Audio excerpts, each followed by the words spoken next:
Good morning students. How are you? Fine. આશા રાખું છું ઘરે બધા જ સ્વસ્થ હશો, સારા હશો. ઘરે રહેજો.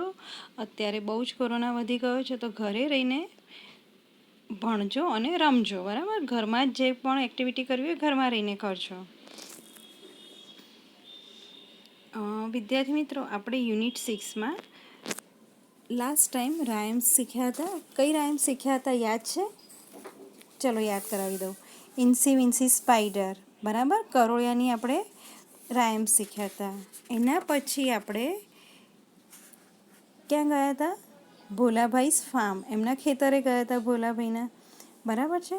અને એમાં એ સ્ટોરીઝમાં આપણે જે બધા ક્રિયાપદો શીખ્યા હતા એ બધા ક્રિયાપદોની પાછળ આઈએનજી લાગતું હતું. અને જે પણ ક્રિયાપદની પાછળ આઈએનજી લાગે તો એને કહેવાય છે પ્રેઝન્ટ કન્ટિન્યુઅસ ટેન્સ, જે આપણે શીખીશું આગળ. પછી આપણે ક્યાં તમને ફરવા લઈ ગઈ હતી ખબર છે તમને? હા, ઝૂની વિઝિટે ગયા હતા, બરાબર? તો ઝૂમાં શું શું જોયું હતું? એલિફન્ટ જોયા હતા, મંકી જોયા હતા, લાયન જોયો હતો, પેંગ્વિન જોયા હતા, બરાબર? પછી પીનટ્સ લીધા હતા એ છોકરાએ, અને એ રીતે ઝૂની મુલાકાત લીધી હતી. હવે આપણે આગળ જઈએ તો એક સ્ટોરી છે જે ગુજરાતીમાં તો તમે બધા જાણો છો કે વાઘ આવ્યો રે ભાઈ, વાઘ આવ્યો, બરાબર?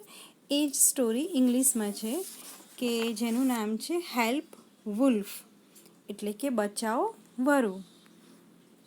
Once a shepherd boy went to the jungle. Once એટલે કે એક વખત, અને શેફર્ડ બોય એટલે કે ભરવાડનો છોકરો અથવા તો ગોવાળિયો.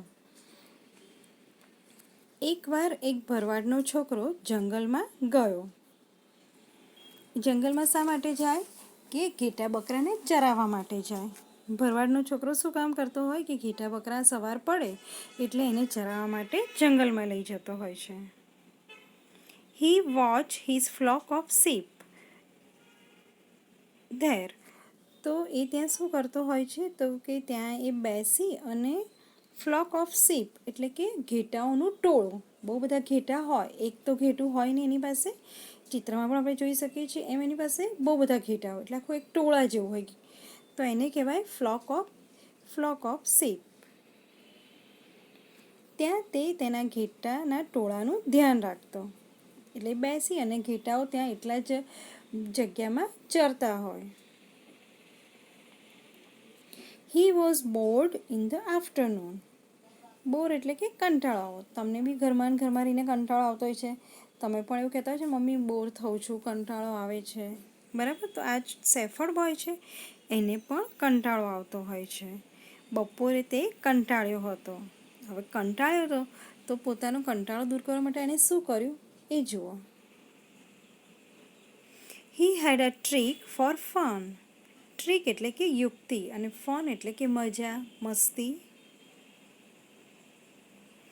તેની પાસે મજા માટે એક યુક્તિ હતી.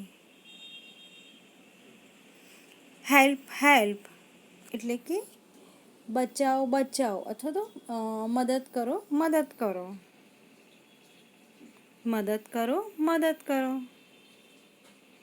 આ રીતની તે બૂમો પાડવા માંડ્યો, મોટેથી બૂમો પાડવા માંડ્યો, મદદ કરો, અથવા તો આપણે એમ કહીએ ને કે બચાવો, એ રીતે બૂમો પાડવા લાગ્યો.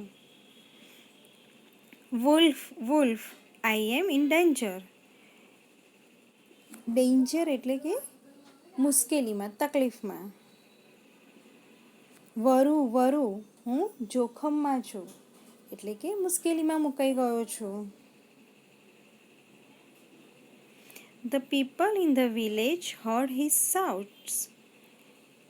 પીપલ એટલે કે લોકો, વિલેજ એટલે કે ગામ, અને હર્ડ એટલે કે સાંભળવો, અને શાઉટ એટલે કે બૂમો. ગામમાં લોકોએ તેની બૂમો સાંભળી. They came running there. They એટલે કે તેઓ, came એટલે આવ્યા, અને running એટલે કે દોડવું.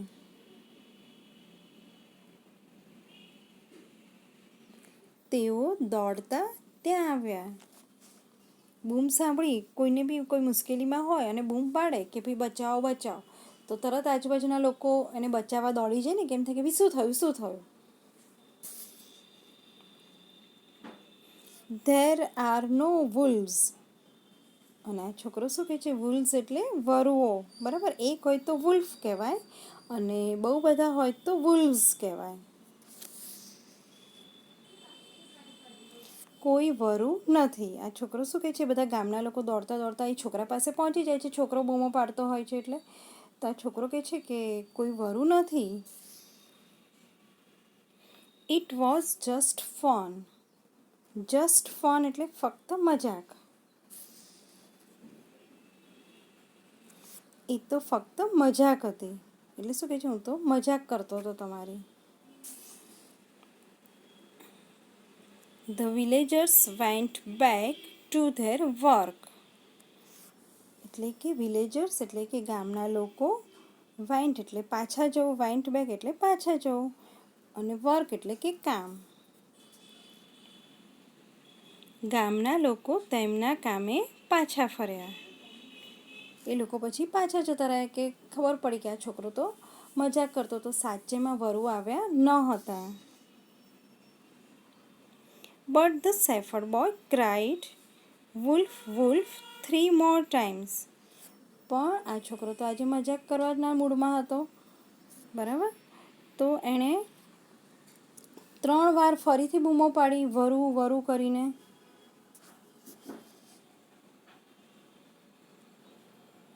Three more times the villagers came there. અને ફરી એણે બૂમો પાડી તો 3 વાર ગામના લોકો પાછા આવ્યા. એમને થયું કે ભાઈ ખરેખર આ છોકરો મુશ્કેલીમાં લાગે છે અને સાચે જ વરુ આવ્યા લાગે છે. એટલે એ લોકો તરત જ 3 વાર દોડીને આવ્યા એ છોકરા પાસે. વધુ 3 વાર ગામના લોકો ત્યાં આવ્યા. And 3 more times the boy laughed. 3 more times એટલે કે 3 વખત, અને laugh એટલે કે હસવું. અને 3 વાર છોકરો હસ્યો. ભાઈ મજાક એકવાર કરાય, ઘડીએ ઘડીએ મજાક ના કરાય ને કોઈની પણ સાથે, કે બધા એમનું કામ કરતા હોય અને એમનું કામ પડતું મૂકીને આ છોકરાની મદદ માટે આવ્યા હતા. He thought it was a great joke. Thought એટલે વિચાર્યું. તેને લાગ્યું કે એક મોટી રમૂજ હતી અને એને તો મજા પડી ગઈ કે આજે કેવા બધાને ઉલ્લુ બનાવ્યા મેં. The villagers did not. પણ ગામના લોકોને તેવું લાગ્યું નહીં. સ્વાભાવિક છે, કોઈને પણ ના ગમે મસ્તી. એકાદ વાર હોય તો ઇટ્સ ઓકે, પણ ઘડીએ ઘડીએ આવી રીતે મસ્તી કરો તો કોઈને પણ ના ગમે. Soon after some wolves really came. હવે જુઓ શું થયું. Soon after એટલે કે થોડીક જ વારમાં, થોડી વારમાં ખરેખર વરુ આવ્યા. હવે જુઓ શું થાય છે ભાઈનો, કે બહુ મસ્તી કરતો હતો ને વરુ વરુ કરીને, તો સાચે જ આવી ગયા વુલ્ફ. વુલ્ફ વુલ્ફ, વરુ વરુ.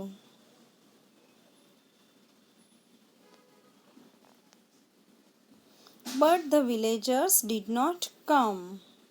Come એટલે કે આવવું, અને did not come એટલે આવ્યા નહીં. પણ ગામના લોકો આવ્યા નહીં. ના જ આવે ને, કે આટલી બધી વાર એ છોકરાએ મસ્તી કરી છે તો હવે એમને થાય ને કે અત્યારે બી ભાઈ મસ્તી જ કરે છે, હવે આપણે નથી જવું, હવે ક્યાં આપણે ઉલ્લુ બનવાનું નથી. The boy ran to the village. RU and run એટલે કે દોડવું થાય, અને એનું ભૂતકાળનું રૂપ છે RAN, ran. છોકરો દોડતો ગામમાં ગયો. હવે એને ખબર પડી કે હવે બધા સમજી ગયા કે ભાઈ હું તો મજાક કરું છું, એટલે એ દોડતો દોડતો ગામના લોકો પાસે ગયો. He requested the villagers. અને એ ગામના લોકોને રિક્વેસ્ટેડ એટલે વિનંતી કરવી. તેણે ગામના લોકોને વિનંતી કરી. પણ હવે ગામના લોકો એની વાત સાચી માને કે આ તો છોકરો જુઠ્ઠું જ બોલે છે. We are not fools. શું કહે છે લોકો? કે અમે મૂર્ખ નથી, કે ભાઈ અમે ગાંડા નથી કે ઘડે ઘડે તારી વાત સાચી માનીને દોડતા આવીએ. And the boy lost all his sheep.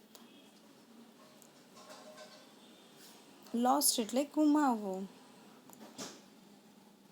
અને છોકરાએ તેના બધા જ ઘેટાં ખોયા. એટલે કે વરુએ શું કર્યું? બધા જ ઘેટાને મારી નાખ્યા. તો વિદ્યાર્થી મિત્રો, આ સ્ટોરી પરથી આપણને શું શીખવા મળે છે? What is the moral of the story? કે આ વાર્તા પરથી આપણને બોધ મળે છે કે આપણે ક્યારેય જૂઠું બોલવું જોઈએ નહીં અને કોઈની પણ ખોટી મજાક મસ્તી ના કરવી જોઈએ. કે ક્યારે એ વાત સાચી થઈ જાય છે ખબર નથી, બરાબર છે? આ છોકરો મજાક કરતો હતો અને ખરેખર બન્યું ત્યારે કોઈએ એની વાત સાચી માની નહીં. એટલે જો તમે દર વખતે જૂઠું બોલતા રહો તો તમે ક્યારેક સાચું પણ બોલો તો કોઈ એ વાત તમારી સાચી માનતું નથી. એટલે ક્યારે પણ આપણે જૂઠું ના બોલવું જોઈએ. જે પણ વાત થઈ સાચી છે એ માતા પિતાને, મમ્મી પપ્પાને કહેવી જોઈએ.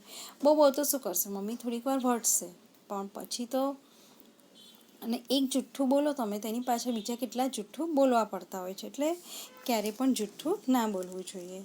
હવે આપણે આ સ્ટોરીઝના ન્યૂ વર્ડ્સ જોઈ લઈએ. ONCE વન્સ એટલે કે એક વખત. SHEPHERD શેફર્ડ એટલે કે ભરવાડ, ગોવાળિયો. FLOCKOFSHEEP ફ્લોક ઓફ શીપ એટલે કે ઘેટાનું ટોળું. ટુ બોર TOBORE ટુ બોર એટલે કે કંટાળી જવું. TRICK ટ્રીક એટલે કે યુક્તિ. DANGER ડેન્જર એટલે કે જોખમ, મુશ્કેલી. PEOPLE પીપલ એટલે કે લોકો. WOLF વુલ્ફ એટલે કે વરુ. FUN ફન એટલે કે મજા, આનંદ. MORETIME મોર ટાઈમ એટલે કે વધુ વખત. TOLAUGH ટુ લાફ એટલે કે હસવું. THOUGHT થોટ એટલે કે વિચાર્યું. થિંકનું પાસ્ટ ટેન્સ છે થોટ. SOON સૂન એટલે કે તરત. REALLY રિયલી એટલે કે હકીકતમાં, ખરેખર. TOREQUEST ટુ રિક્વેસ્ટ એટલે કે વિનંતી કરવી. FOOL ફૂલ એટલે કે મૂર્ખ. TOLOS ટુ લૂઝ એટલે કે ગુમાવવું. ફિલિંગ ધ બ્લેન્ક્સ એટલે કે ખાલી જગ્યા પૂરો. Number 1 shepherd boy went to the dash. તો આ ભરવાડનો છોકરો હતો, ક્યાં જાય છે? જંગલમાં. Shepherd boy went to the જંગલ. Shepherd boy thought it was a dash joke. અને એને કેવી મજાક લાગતી હતી? Great. Shepherd boy thought it was a great joke. A shepherd boy requested to the dash. કોને રિક્વેસ્ટ કરે છે? Villagers. The shepherd boy requested the villagers. The shepherd boy cried dash. એ શું રડતા રડતા બોલે છે? Wolf, wolf. The shepherd boy cried wolf, wolf. The boy lost all his sheep. The boy lost all his dash એટલે કે sheep. બધા જે શું ગુમાવી દે છે? એના ઘેટા. The shepherd boy had a trick for fun. A shepherd boy had a dash for fun. એની પાસે શું હતું? ટ્રીક, મસ્તી કરવા માટેની એક યુક્તિ હતી. કે the shepherd boy had a trick for fun. Thank you and take care.